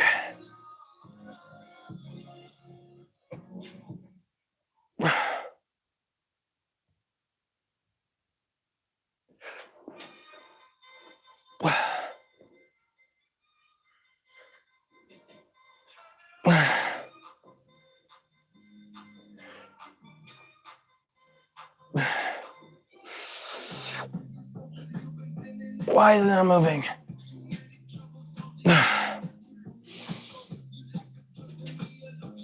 God, this sucks. Okay. All right, let me complain for a second. The weight stack here, let me show you this. Okay, so this is the weight stack. As I said earlier, there's no weight numbers. They're just linearly ordered. But here, see the weight go up. But if this thing is slightly crooked, like once the left or right side is higher up than the other side, then it will stop. Like, look at that. It's not even moving. There's no tension on it. But it got stuck. So that's why doing light movements on this, it seems the less weight that I'm moving, the more likely it is for it to get stuck, which makes a set really, really annoying.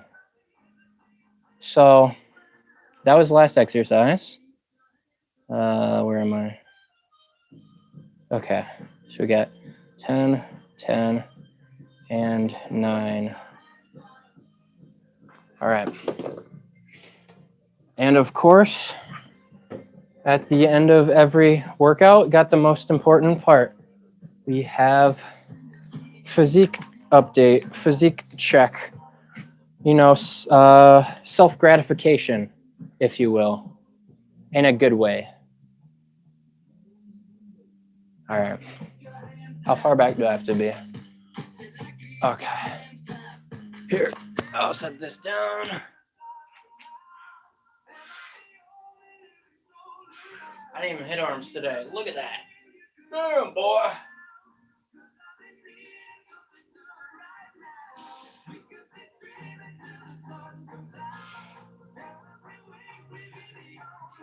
You can kind of see the side delt flex if I have the right lighting.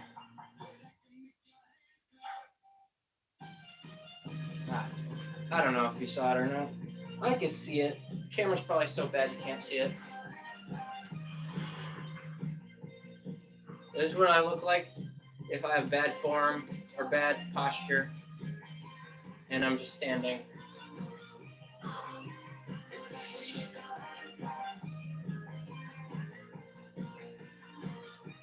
I have a hard time flexing my left lat, so it always looks uneven.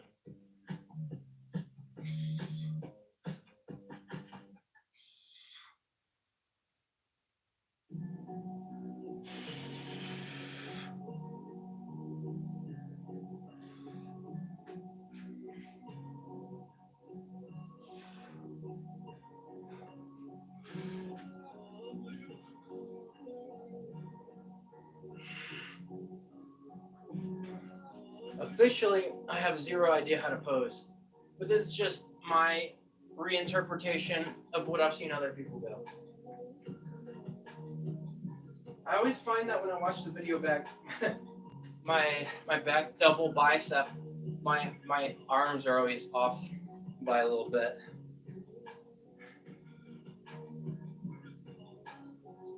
I also have no idea how to flex my lats on purpose, and this is just the best way I've found personally to flare them out. But I can only do it if I'm looking in a mirror. So when I do it and I'm standing backwards, not looking in a mirror, it's very difficult to tell what's happening. And I only hit hamstrings today.